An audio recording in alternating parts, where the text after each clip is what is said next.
Estamos de regreso en JN Noticias y vamos con lo anunciado. Estamos con Gerardo Tábara, secretario general de Transparencia. Señor Tábara, ¿qué tal? Bienvenido.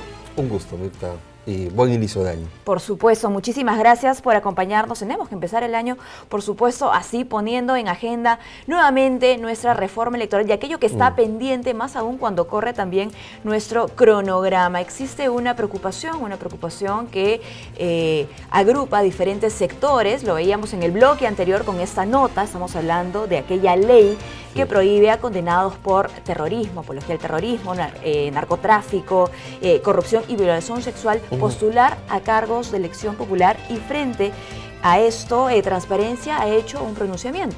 Sí, efectivamente. Lo que pasa es que ya desde hace un buen tiempo, desde varias instituciones hemos venido llamando la atención, porque en cada proceso electoral encontramos candidatos que tienen antecedentes penales por delitos de especial gravedad, como los que acabas de mencionar. Exalcaldes que fueron condenados por corrupción y vuelven a postular. Exgobernadores que estuvieron en prisión por delitos de corrupción y vuelven a postular. O exterroristas que salen de prisión y anuncian que van a hacer campaña electoral. Narcotraficantes que salen de condena, que salen de cumplir la condena y nuevamente, y de repente aparecen en alguna lista de candidatos. Y por supuesto el problema muy grave de la violación sexual, ¿no?, que a todos nos indigna, y sin embargo hemos visto candidatos que tienen antecedentes por violación sexual y sin embargo se presentan a las alcaldías, a los gobiernos regionales o inclusive al Congreso. Entonces, desde varias instituciones, no solamente Transparencia, también lo ha hecho Transparencia en el Plan 32, el Jurado Nacional de Elecciones en el Código Electoral, la Comisión Presidencial de Integridad, el Poder Ejecutivo, el Grupo de Trabajo de la congresista Patricia Donaire, la bancada de Fuerza Popular, la bancada de Alianza para el Progreso, presentaron proyectos para elevar la valla para ser candidato. No la valla de votos, sino el estándar ético. Por supuesto. Y entonces se dijo, vamos a impedir que aquellos que cometieron delitos de especial gravedad postulen a cargos de elección popular. Eso fue aprobado el 2 de noviembre con una amplísima mayoría en el Congreso, un debate muy largo, varias horas de debate. Empezó con un proyecto que decía: solamente los condenados por terrorismo y apología del terrorismo están impedidos de postular. Durante el debate se agregó a los que habían sido condenados por narcotráfico, otros delitos por corrupción y violación sexual. Eso quedó en esos 4 delitos y se aprobó por amplísima mayoría. Prácticamente todas las bancadas votaron a favor de esto el día 2 de noviembre.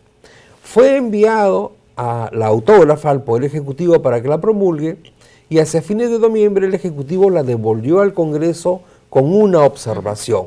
Ahí empiezan los retrasos. Ahí empiezan un poco los retrasos, efectivamente. ¿Cuál era la observación? En la norma, durante el debate se dijo, fíjese, en el Perú hay un grupo de personas que fueron condenadas por terrorismo injustamente. Se formó durante el gobierno del expresidente Fujimori una comisión especial, se le llamó Comisión de Indultos, que estuvo presidida por el padre Hubert Lancier, e integrada por el defensor del pueblo, Jorge Santisteban, y el ministro de Justicia. Esta comisión recomendó en varios momentos el indulto a personas que la comisión, con un estudio muy detallado, comprobó que en realidad estaban injustamente en prisión, es decir, eran inocentes. Y entonces se introdujo una línea y media en esa ley que decía: esta prohibición no es aplicable a quienes recibieron indulto razonado o especial. Se utilizó esa expresión para referirse a aquellos, a este grupo, solamente a ese grupo. El Ejecutivo lo observó diciendo: indulto razonado o especial no existe en la legislación nacional. Lo cual es cierto, en la legislación nacional no existe esa figura. Existen algunas sentencias del Tribunal Constitucional. La Comisión de Constitución en diciembre decidió lo que se llama en el lenguaje legislativo allanarse a las observaciones del Ejecutivo, es decir, hacer caso a las observaciones del Ejecutivo, y retiró esa línea y media que habla del indulto razonado o especial. Y la envió de nuevo al Pleno para que sea ahí ratificada. En el Pleno no se produjo la ratificación. En diciembre pudo haberse hecho hasta en 2 sesiones, pero no se hizo, lamentablemente. Y ya luego, como todos hemos visto, las últimas sesiones de diciembre estuvieron destinadas a la discusión sobre la vacancia presidencial. Así es. Lo que ocurre ahora es que, de acuerdo a la ley de cronograma electoral, el día miércoles, es decir, dentro de 2 días, se cumple el plazo para que el presidente Kuczynski convoque a elecciones regionales y municipales. Y hay otra ley que fue promovida también por el Jurado Nacional de Elecciones, la ley de intangibilidad de las normas electorales, que dice que para que entre otras cosas, para que una norma electoral sea aplicable en estas elecciones del 2018, tiene que ser publicada por lo menos un día antes de la convocatoria. Así es, ley que ya está promulgada. Ya está promulgada y en vigencia. Si la convocatoria es el día 10, esta ley de impedimentos debe ser publicada a más tardar el martes 9, es decir, mañana. Por eso es que Transparencia la semana pasada llamó la atención y dijo, por favor, señores de la mesa directiva, convoquen de urgencia a una sesión del Pleno, porque este dictamen está listo para su aprobación, promulgación, publicación y que entre en vigencia. De lo contrario, lo que vamos a tener es nuevamente una gran cantidad de condenados por corrupción, narcotráfico, violación sexual, candidateando a alcaldías y gobiernos regionales. No, y ya vamos a hablar de los riesgos, pero antes de eso, digamos, ¿cuál tendría que ser la agenda el día de mañana? ¿No? Porque también hay el temor de que se enfrasque un nuevo debate, una nueva discusión sobre esta norma. Fíjate, nosotros hemos tenido posibilidad de conversar con los voceros de varios grupos parlamentarios y nos han asegurado que este tema está de todas maneras en la agenda para mañana y que habría un consenso entre las bancadas para aprobarlo. Muy bien. Para aprobarlo. Está convocado a las 10 de la mañana la Junta de Portavoces y a las 10:30 la sesión plenaria. Lo que tendría que ocurrir es que en esa sesión plenaria se ponga este dictamen que viene de la Comisión de Constitución, allanándose a las observaciones del Ejecutivo, aprobarlo allí y enviarlo rápidamente a el diario El Peruano para que saque una separata especial que sea publicada mañana mismo por la tarde, de manera que se cumpla el requisito de que sea publicada antes de la convocatoria de elecciones, que como repito debe ser el día miércoles 10 por parte del presidente de la República. Nosotros confiamos en que así va a ser. Confiamos porque hemos hablado con varios parlamentarios, voceros. Claro, que han adelantado ya su opinión. El mismo hecho de que se haya decidido convocar a la sesión para el día de mañana, cuando originalmente se anunciaba para el día 11, el que se haya adelantado para mañana, es una señal de que efectivamente positiva, existe, ¿no?, la voluntad, que existe la voluntad de resolver este tema de manera oportuna, o por lo menos llega al filo de la navaja, por decirlo de alguna manera, ¿no?, al borde, al límite, pero de resolverlo. Y eso nosotros lo saludamos y lo reconocemos. De todas maneras, estamos muy atentos y pedimos a la población, a la prensa, a las instituciones públicas y de la sociedad civil que nos mantengamos atentos para que mañana se garantice la asistencia de los congresistas, de manera que no se vaya a frustrar la sesión por falta de quórum, y para que los congresistas voten a favor de esta norma, que además es muy demandada por la población. La gente no quiere, y con justa razón, ninguno de nosotros. Estoy seguro que tú, Mirta, y yo también no queremos tener en nuestro distrito, en octubre, como candidatos a personas que cometieron delitos de violación sexual. Eso es de importante narcotráfico mencionarlo, o de ¿no? El corrupción. consenso no ha venido solamente por instituciones, No. por Transparencia, por el Jurado Nacional de Elecciones y por bancadas. El consenso incluye a la población. Exactamente, ¿no? exactamente. Esta es una demanda de la población. La población lo ha hecho saber de diversas maneras, no solamente en las encuestas, lo hace saber en las redes sociales. Incluso por eso se cuando- ampliaron la gama de delitos graves, ¿no? Sí, claro. Dentro de la norma. Sí, y cuando uno lo presenta, hay quienes incluso dicen, oye, pero falta este otro delito. Claro, quisieran poner más. También debería incluirse a estos otros, pero ¿por qué no los de acá? Sí, claro, la norma es perfectible, pero vamos avanzando. Es una base, claro. Es una base, avancemos con esta norma, que luego seguramente podemos ir mejorándola. Lo peor, lo que no debe ocurrir, es que las cosas queden tal y como están en este momento, donde prácticamente el único requisito para postular es tener una cierta edad, y nada más, porque ya ni siquiera es un requisito vivir en el distrito por el cual vas a postular. Ese requisito se eliminó, ¿no? Y entonces, si es que dejas habilitado a que una persona que salió de la prisión hace 6 meses, después de cumplir condena por corrupción, por violación sexual, por narcotráfico o por terrorismo, se presente a una determinada alcaldía, regiduría o gobierno regional, vamos a seguir incrementando la desconfianza de la población hacia la política, hacia los partidos políticos.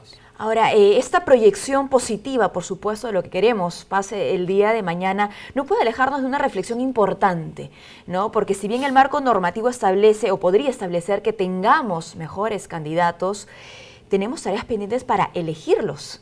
Sí. Hay una tarea muy importante. Que tiene que ver, no sé si con la educación también electoral. Tiene que ver con la educación, tiene que ver con la manera como las organizaciones políticas van a elegir a sus candidatos. Nosotros planteamos, el jurado también lo planteó, OMPE hizo lo propio, que se establezca la obligación para que intervengan jurado, OMPE y RENIEC en las elecciones internas de los partidos. Eso no fue aprobado, lamentablemente, por el Congreso, y hoy las organizaciones políticas podrán, si es que así lo consideran, convocar a la OMPE para que les apoye en las elecciones internas. Bueno, mientras nosotros vamos a insistir para que en determinado momento se apruebe una ley de elecciones primarias, como debería ser, donde todos los militantes del partido tengan el mismo derecho a votar y en la cual participen los 3 organismos electorales. Mientras tanto, lo que queda es estar muy atentos e ir informando cómo es que cada partido, qué modalidad utiliza cada partido para elegir a sus candidatos. No nos queda más que la vigilancia ciudadana y, por supuesto, la exhortación a los partidos para que pidan el apoyo de los organismos electorales, ya que no están prohibidos, están facultados a pedirlo. Ok, pídanlo, no les hace ningún daño, les hace mucho bien. Vamos a ir informando y la población podrá ir contrastando y diciendo, ah, mira, este partido contó con la OMPE y el jurado, este otro no. Saca tu conclusión. Claro. ¿O cuántos candidatos habían? Efectivamente. ¿No? Para tal cargo. Claro, es importante, no sí. solamente el cómo lo elijo, sino también el proceso en sí, Sí, mismo, ¿no? sin duda. Por ejemplo, pienso en el filtro que pasan estos candidatos. Sí. ¿Cuántos partidos acuden realmente a la ventanilla única de antecedentes? Exacto, exacto. Esa es una información que es el una Jurado herramienta que el Nacional jurado de Elecciones tiene y que puede seguir brindando, ¿no?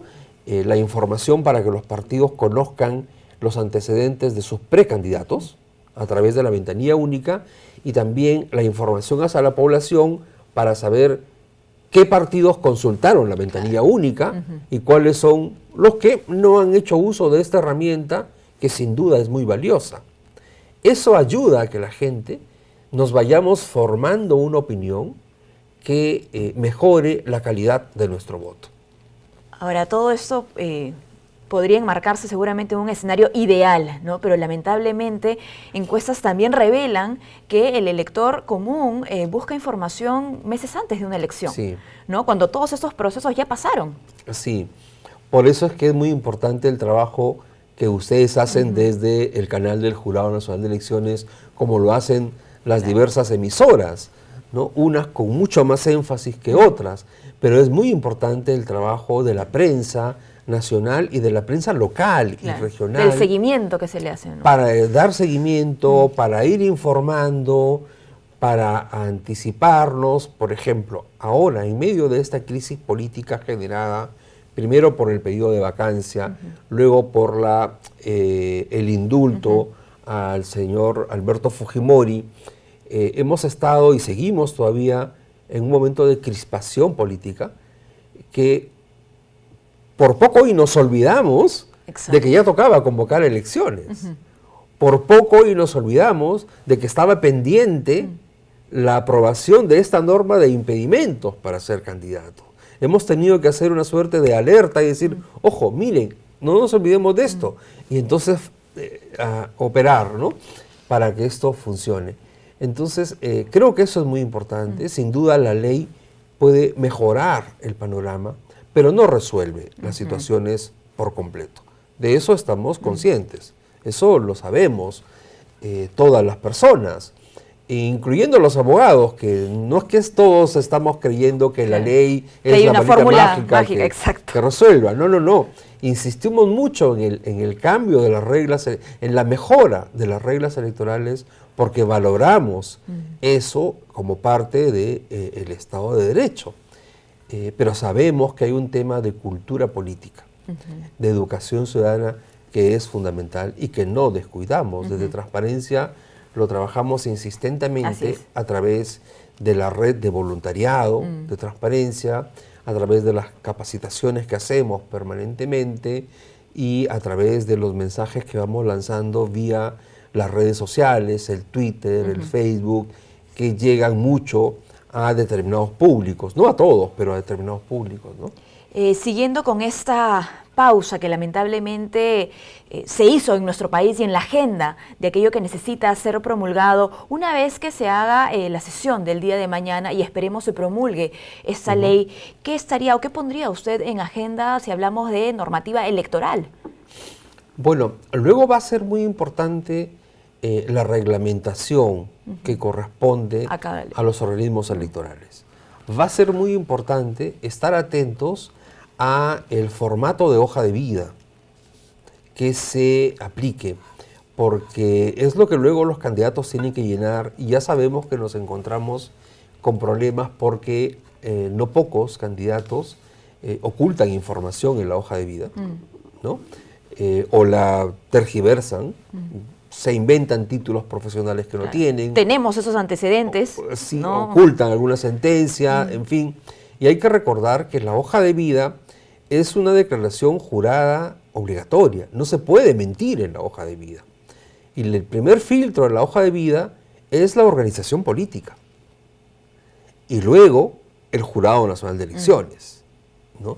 Y luego, por supuesto, la prensa y la sociedad civil, que hacemos un seguimiento a la hoja de vida para detectar irregularidades y poder informar a la población. Es un mecanismo, no es un mero trámite administrativo la hoja de vida, es un mecanismo de información para el electorado. Y qué bueno que mencione esta primera instancia de la organización política, porque tiene que haber una responsabilidad allí con la información que se entrega también al Jurado Nacional de Elecciones. Sí, por supuesto, por supuesto. La norma lo dice así, además, la ley de partidos políticos. Los precandidatos entregan información al partido político, una hoja de vida al partido político. Y luego, quien la inscribe en el portal del jurado es el partido político.